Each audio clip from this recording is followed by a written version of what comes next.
প্রথমে মিসাইল দিয়ে একের পর এক হামলা, এরপর ইরান ভান্ডার থেকে বের করেছে তার শাহেদ ড্রোন। বাহরাইন কাতারে এই ড্রোনই আঘাত হেনেছে মার্কিন ঘাঁটিতে।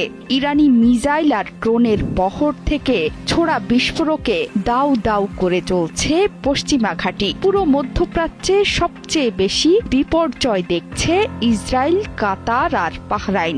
এসব স্থানে উপর্যুপরি মিসাইল আর ড্রোনের তাণ্ডব চলছে। দীর্ঘমেয়াদী যুদ্ধে ইরান আগেই নিজেদের শক্তিশালী মিসাইল ফাত্তাহ খুররাম শহরের মতো মিসাইল খরচ করতে নারাজ।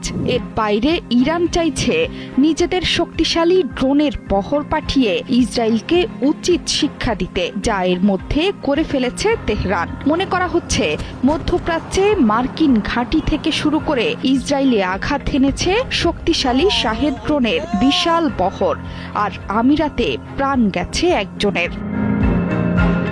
মার্কিন আগ্রাসন মোকাবেলায় ইরান হাজার হাজার ড্রোন উৎপাদন করে নিজেকে যুদ্ধের জন্য প্রস্তুত করে রেখেছিল। সম্প্রতি ৮০,০০০ শাহেদ ড্রোনের একটি বিশাল বহর তৈরি রাখার কথা জানিয়েছিল গণমাধ্যমগুলো। সেই হিসেবে দিনে ৪০০টি ড্রোন তৈরি করছিল তেহরান। মনে করা হচ্ছে সেই শাহেদ ড্রোনই এবার ইসরায়েল এবং মার্কিন ঘাঁটিতে আঘাত হানছে সবচেয়ে বেশি। এর মধ্যে কিছু ভিডিও ছড়িয়ে পড়েছে সামাজিক মাধ্যমে। দাবি করা হচ্ছে আয়াতুল্লাহ খামেনির বাহিনীর শাহেদ ১৩৯ ড্রোন মার্কিন ঘাঁটিতে ভয়াবহ বিস্ফোরণ ঘটিয়েছে।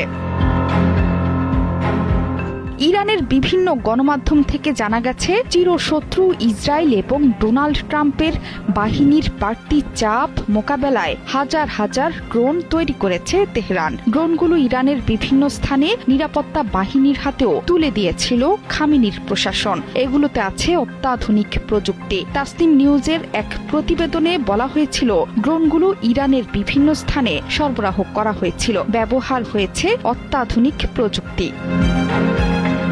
এসব ড্রোনেই এবার ইরান ইসরায়েল যুদ্ধে বড় ধস ডেকে আনবে পশ্চিমাদের জন্য। কাছাকাছি স্থাপনাগুলোতে আঘাত হানতে সক্ষম কম খরচে তৈরি অত্যাধুনিক শক্তিশালী ড্রোন। এর মধ্যে সবচেয়ে জনপ্রিয় ইরানের শাহেদ ড্রোন।